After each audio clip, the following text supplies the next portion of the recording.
नमस्ते बच्चों। आज के विज्ञान के क्लास में आप सभी का हार्दिक स्वागत है। बच्चों, पिछले क्लास में हमने गति तथा गति के प्रकार इसका अध्ययन किया था। आज हम उसके आगे का भाग का अध्ययन करेंगे। आइए शुरुआत करते हैं। गति के बारे में मैंने बताया था आपको। गति को दो भागों में बांटा गया है। एक रेखी गति और दूसरी है अरेखी गति। एक रेखी गति जो गति एक सीधे मार्ग पर होती है, जैसे मैंने आपको बताया था रेलगाड़ी की गति, मोटर कार की गति। यह एक सीधी मार्ग पर एक रेखा में ही जो गति पाई जाती है उसे एक रेखी गति कहते हैं। एक रेखी गति को भी दो प्रकार से बांटा गया। एक समान रेखी गति, दूसरा है असमान रेखी गति। जो गति एक समान एक रेखा में होती है उसको हमने एक समान रेखी गति कहा है, और जो गति असमान गति एक रेखा में होती है उसे हमने क्या कहा है, असमान रेखी गति। आप देखते हैं ट्रेन की जो चाल है, स्पीड है, वो आरंभ में स्लो होती है, बाद में धीरे धीरे बढ़ती है, तो असमान रेखी गति है। कैसी है वो? असमान रेखी गति। तो अब हमको अरेखी गति के बारे में इस क्लास में अध्ययन करना है। अरेखी गति जो एक सीधी रेखा में नहीं होती उसको हम क्या कहते हैं? अरेखी गति। अरेखी गति के कई प्रकार: दोलन गति, वृत्तीय गति, आवर्ती गति, यादृच्छिक गति। पिछले क्लास में हमने दोलन गति का विस्तृत अध्ययन किया था। आज हम वृत्तीय गति, आवर्ती गति और यादृच्छिक गति का अध्ययन करेंगे। इसको हम आकृति के माध्यम से समझेंगे। इसके बाद चाल क्या होता है, चाल किसे कहते हैं, चाल की परिभाषा क्या है, चाल का सूत्र क्या है, चाल की इकाइयां क्या है, इसके बारे में विस्तृत अध्ययन हम करेंगे। आइए शुरुआत करते हैं हम वृत्तीय गति के बारे में। बच्चों, विभिन्न अरेखी गतियां, यहां पर मैंने आपको आकृति दिखाया है। आप देख रहे हैं सर्कस में किस तरह से कर्तव्य दिखाते हैं। घड़ी के सुइयों की गति, लोलक का दोलन काल, आकाश झूले की गति, यहां पर इसकी गति, पंखे की गति, ये किस प्रकार की गतियां हैं। शुरुआत करते हैं पहले हम दोलन गति से। पिंड के दोलन द्वारा उत्पन्न होने वाली गति को हम दोलन गति कहते हैं। आप यहां पर देख रही है जो दीवार घड़ी है, इसके हिलते डुलते हुए जो लोलक है, तो इसको हम कहते हैं दोलन गति का उदाहरण। एक निश्चित समय पर एक स्थान से दूसरे स्थान पर यह आते जाते रहता है, इसको हम क्या कहेंगे? दोलन गति।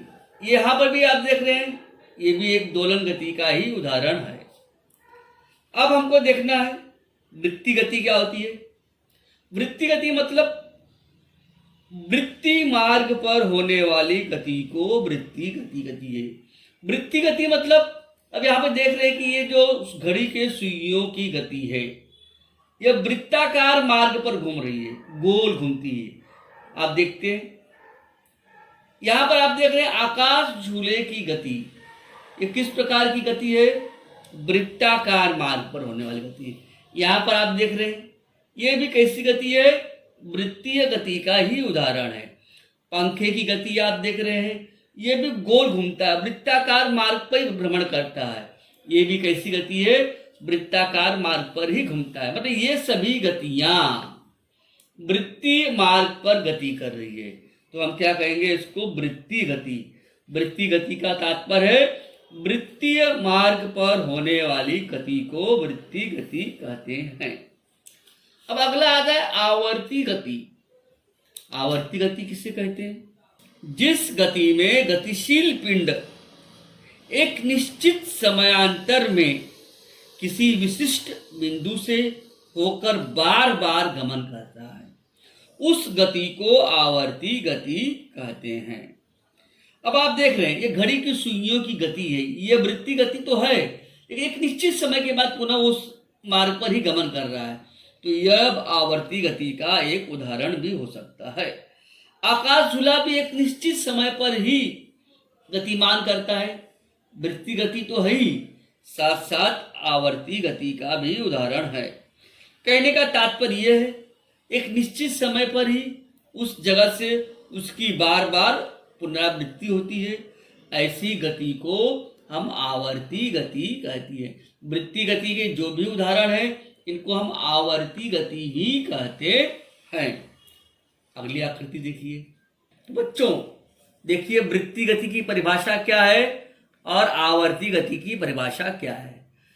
वृत्तीय मार्ग पर होने वाली गति को वृत्ति गति कहते हैं, ये वृत्ति गति की परिभाषा। आवर्ती गति की परिभाषा, जिस गति में गतिशील पिंड एक निश्चित समयांतर में किसी विशिष्ट बिंदु से होकर बार बार गमन करता है, उस गति को आवर्ती गति कहते हैं। बच्चों आप देख रहे हैं लड़का साइकिल चला रहा है, ये जो उसने पथ बनाया गया, ये 8 का आंकड़ा दिखाया गया, देख रहे हैं इस तरह से 8, अंग्रेजी का 8 अंक है। मतलब ये लड़का यहां से घूम रहा है, ऐसे जा रहा है, फिर इस तरह से जा रहा है, इस तरह से घूम रहा है, मतलब बार बार इसी पथ पर गमन कर रहा है।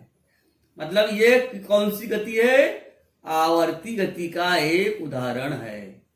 तो बच्चों इस आकृति से हमें यह समझ में आता है साइकिल की जो गति है यहाँ पर वो आवर्ती गति है।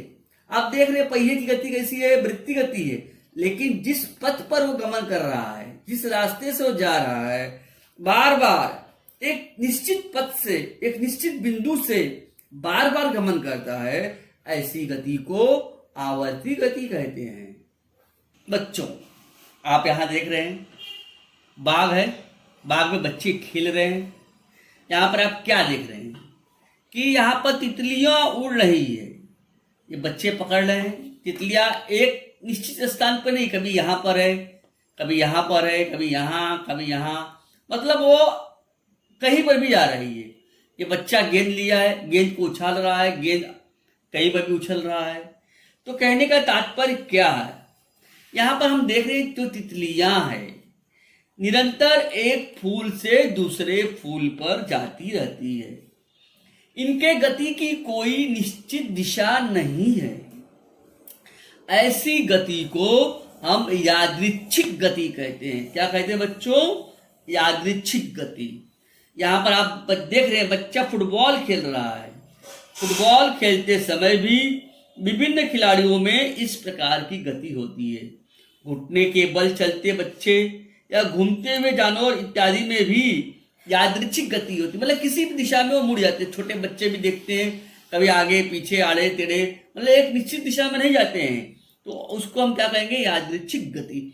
यादृच्छिक गति की परिभाषा क्या है, आइए देखते हैं।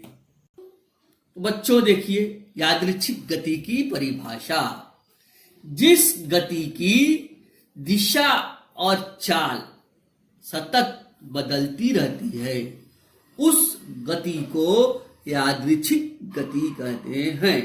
उदाहरण, बाग में खेलने वाले बच्चे, तितलियों की गति, यह सब यादृच्छिक गति के उदाहरण है।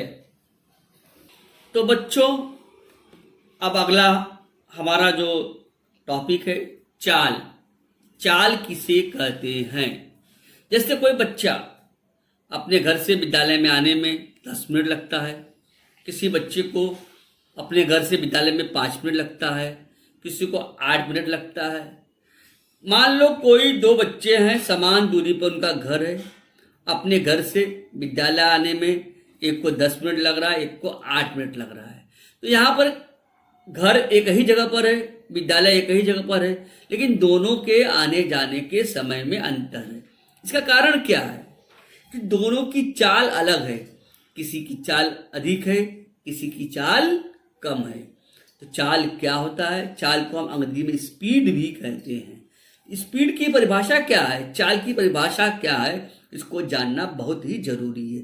चाल किसे कहते हैं, आइए देखिए। इकाई समय में, मतलब एक निश्चित समय में किसी वस्तु द्वारा तय की गई दूरी को उस वस्तु की चाल कहते हैं। तो आपको चाल की परिभाषा समझ में आई होगी। सूत्र क्या है? तय की गई दूरी बटे दूरी तय करने में लगा समय। तो बच्चों, आपको याद रखना है चाल की परिभाषा क्या है, चाल का सूत्र क्या है। अब चाल का मापन हम किस इकाई में करते हैं उसको भी जानना बहुत जरूरी है। चाल की बड़ी इकाई किलोमीटर प्रति घंटा और छोटी इकाई मीटर प्रति सेकंड होती है। तो बच्चों, ये बहुत ही महत्वपूर्ण है, परीक्षा में प्रश्न पूछा जाता है। चाल किसे कहते हैं, चाल का सूत्र क्या है और चाल की इकाइयाँ क्या है। ये जो टॉपिक है आपको अच्छी तरह समझना है, याद करना है। अब पाठ हमारा समाप्त होता है। आइए हम देखते हैं हमने क्या क्या सीखा। बच्चों, इस पाठ में हमने क्या क्या सीखा। प्रत्येक गतिशील पिंड अपना स्थान परिवर्तित करता है। दूसरा है गति के विभिन्न प्रकार, एक रेखी गति, एक समान रेखी गति, असमान रेखी गति, दोलन गति, वृत्तीय गति, आवर्ती गति और यादृच्छिक गति। इसके बारे में हमने आकृति के माध्यम से इनका अध्ययन किया। अगला है चाल की परिभाषा।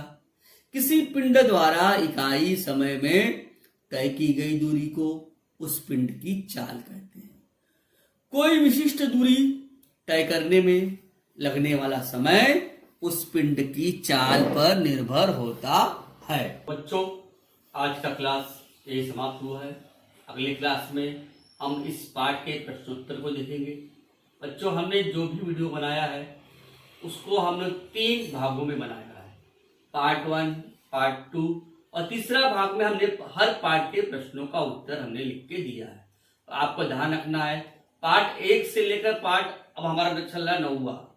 इस हर पार्ट के 2 हमने उसकी वीडियो बनाए हैं हर पार्ट के, और तीसरे वीडियो में उसका प्रश्नोत्तर को हमने लिखकर विधिवत दिया है। तो बच्चों, अगले वीडियो में हम इस पाठ के प्रश्नों का उत्तर अध्ययन करेंगे। आज का क्लास यही समाप्त करते हैं। धन्यवाद।